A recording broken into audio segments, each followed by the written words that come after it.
I used to love Toradora. It had fun character dynamics, great visuals, and amazing music. Everyone knows Lost My Pieces.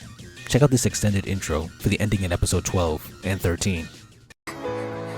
In the end, the show was a success, but Taiga never got to play the lead.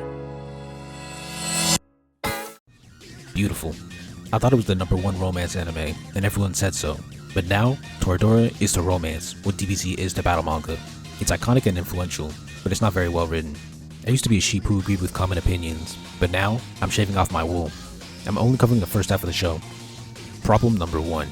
No one wants to win the love race. 3 girls like Ryuji, the protagonist.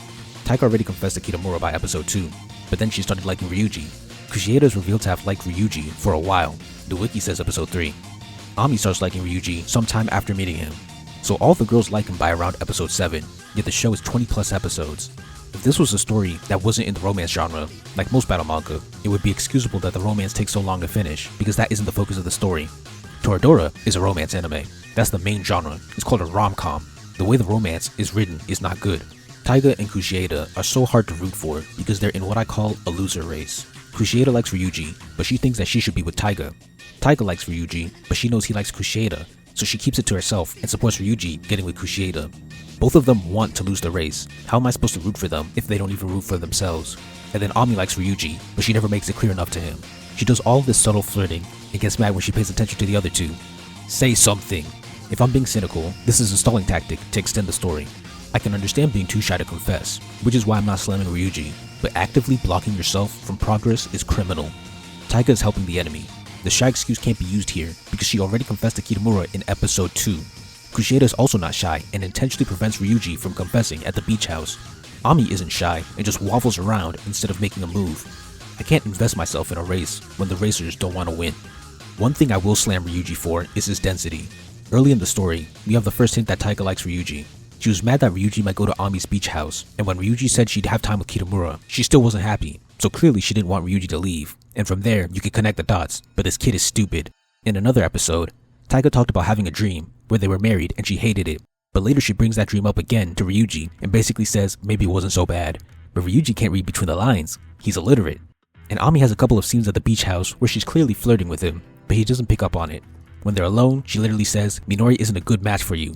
A man this dumb doesn't really deserve any of them. Dense main characters are common in romance, but that doesn't mean I have to like it. It's a lazy stalling technique. Problem 2. Toradora is bad at writing conflict. It frequently forces drama, or is just bad at creating interesting situations. I'll start with the forced drama. At one point, there's a whole story arc about Ami and her stalker. She's freaking out and having panic attacks over some loser following her around and taking pictures because she used to be a model. After seeing Taiga chase him away, she gets the confidence to scare him too. The actual conflict is so light, but the way the characters react, you'd think someone was trying to kill her. This disconnect is jarring and poorly written. This was a mountain out of a molehill, and it won't be the last time. Another mountain is Taiga's pads.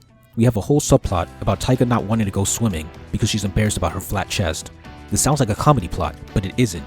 It's actually treated like a dramatic event, but it doesn't make any sense. You can already tell she's flat from her school uniform, so why is this an issue? Why is this the main conflict of an arc? Furthermore, at this point, her crushes were Kitamura and Ryuji, and neither cared about her chest size, so again, I ask, why is this a major plot point? There's a subplot where Kitamura wants Ami to be her true self, but instead of telling her himself, as her childhood friend, he pushes it onto Ryuji and others. If there was an established reason why Ami wouldn't listen to Kitamura, this wouldn't be an issue, but there isn't. It reads as a character intentionally taking the hard road just to create conflict. The scary cave was another bad situation. The story takes this scary cave seriously, despite the story having no supernatural elements. Obviously nothing bad or supernatural is actually gonna happen, so why is the story pretending like it might actually happen? Atrocious conflict writing. Here's another illogical moment of conflict. Ryuji taking Taiga's father's side. Brace yourself. This man was introduced by emptying Taiga's bank account so that she would be forced to meet up with him. Off rip, that's manipulative and potentially narcissistic behavior. For some reason, Ryuji can't see this obvious hint. Then her father guilt trips him into buying food. That's more subtle, but narcissists like to have control. And then Ryuji has the nerve to take father's side after hearing his side without hearing Taiga's side. Everyone knows there are at least two sides to a story. Even his own mom called the father selfish. Why didn't Ryuji ask for Taiga's side? Why didn't Taiga volunteer to tell him her side? So that the conflict can happen. How else are we supposed to write a plot without having characters act like idiots? The deadbeat already used manipulative tactics with the bank account. What's stopping him from manipulating the story? This man could give Kurapika a run for his money as a manipulator, yet Ryuji trusts him. And later, even Kushieda, the nice girl, Ryuji's crush, hates the father, yet Ryuji doesn't think anything strange, and no one decides to sit him down and explain what a bad person he is. In episode 13, after everything is over, Kushieda says the same thing happened last year and she was in Ryuji's position. So why didn't she say anything? The reason of being so mad and jealous Taiga didn't tell her is inexcusable.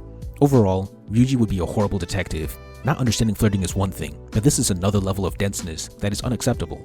If the story framed it like Ryuji was acting illogical because he wanted his father in his life, so he was projecting that onto Taiga, that would be better, but it still should have never gotten to the point that it did. The anime actually gives us an answer in episode 13, when reality finally hit our genius protagonist. Quote, "With her dad coming out of the blue and the possibility of her moving away with him, maybe I was afraid of being left alone." End quote. This is worse than the excuse I made up. Ryuji's fear of being left alone was never properly established, and besides, how does forcing Taiga to mend her relationship with her dad prevent her from leaving? That's like the opposite. If he asked the father to let Taiga stay if he mends their bonds, that would have made a little more sense. All of this crap becomes even worse when I add the fact that 2 dramatic and emotional scenes are built on this whole conflict. Taiga's dramatic speech on stage and Ryuji's race to win a prize for Taiga. I remember being moved by these scenes when I was still green. To recap, my issue with these examples is that the weight of these conflicts don't match the level of tension and drama in the scenes surrounding the conflict, which leads to the story feeling awkward. The stakes just aren't that high, but watching how the characters act would fool you into thinking that they are. This isn't like Death Note, where the characters take things so seriously that it becomes funny, which I believe was intentional. A stalker, a flat chest, and a scary cave. Most of these sound like they'd be funny scenes in the story, but the story treats them like dramatic moments, and it feels like a big waste of time. Imagine this. Ryuji is scared. Ryuji is scared of going to the pool because there's a chance he'll get an erection in his trunks and all the girls will see. Maybe it's just me, but that sounds like a setup for a punchline. Toradora, however, would take that seriously and try to make it a dramatic event that wouldn't land. Sometimes, these conflicts that span multiple episodes are also just illogical. Problem 3. Lack of causality for events. This happens enough times to bother me. The examples are Taiga and Ryuji drowning. In the Taiga incident, she can't swim and was at the pool. Kids randomly start throwing each other in the pool, and then when Ami threw Taiga in the pool, she started drowning because she couldn't swim. When Ryuji tried to save her, she panicked because her pads fell out, and Ryuji had to put them back in. In the Ryuji situation, Taiga had a cramp in the swim race, so Ryuji got in to help her, and then kids were randomly pushing each other into the pool. Ryuji got hit in the head, started drowning, and Taiga saved him, and made a big scene. Mind you, both of these scenes were set pieces that were taken seriously. The problem with these scenes is the lack of causality. Instead of connecting the events with because or so, they're connected with and then. Taiga is chilling, and then Ami throws her into the pool. Ryuji is in the pool, and then someone gets pushed into him. I'm nitpicking these scenes because they were set pieces in the arc. Big, memorable moments. The second one ended in Taiga's first confession, and confession scenes are set pieces in romances. Why is this story relying on random events to create set pieces? That's not good writing. Here's one more example. Ryuji and Kushieda are working together, and then they get locked in the shed. Another example of poor causality that forces drama. It's not even rooted in their characters like the stalker or the pads. They just happen to be put in this situation, and then they play baseball before trying to escape. Now, subtlety. I feel like this show engages in subtlety masturbation, which I'll call subtlebation from now on. It feels like the author thinks that being subtle is a replacement for good writing. It's not. There are several subtle scenes that hype up the subtlebation fans, but a lot of them don't make the story better. The first one is when Kushieda was singing about the pitcher being scared, despite being the pitcher. You get it? She's talking about herself. Isn't that genius? And then there's Ami's constant flirting. She invited only Ryuji to the beach house. She complained about her stomach hurting after he took care of Taiga's stomach. She keeps getting mad whenever he serves other girls. She asked if he'd be upset if they got separated in the cave. She said Minori didn't suit him. You get it? She likes him. And then there's Taiga getting mad at Ryuji for going to the beach house, and her saying that she can act normal around Ryuji and bringing up the married dream again. Can't forget the 200 IQ conversation about aliens with Kushieda. The aliens were a metaphor for love. I bet you didn't catch that. Earlier, I said that Ryuji may have been acting stupid with Taiga's father because he didn't have a father. But that's me doing the writing. The story did not prove enough evidence that that was actually the reason. Subtle baiters might say that it was subtle and it was the intention. I don't buy that. With all of the other bad writing in this story, Ryuji being stupid for the sake of conflict fits right in. And then there's also the confirmation in episode 13 that it was a completely different reason. In general, I have no issue with subtlety, but here, I have a problem because it feels like the author is using subtlety as a replacement for good writing. It's okay if the characters act stupid and block their own victory because the writing is subtle.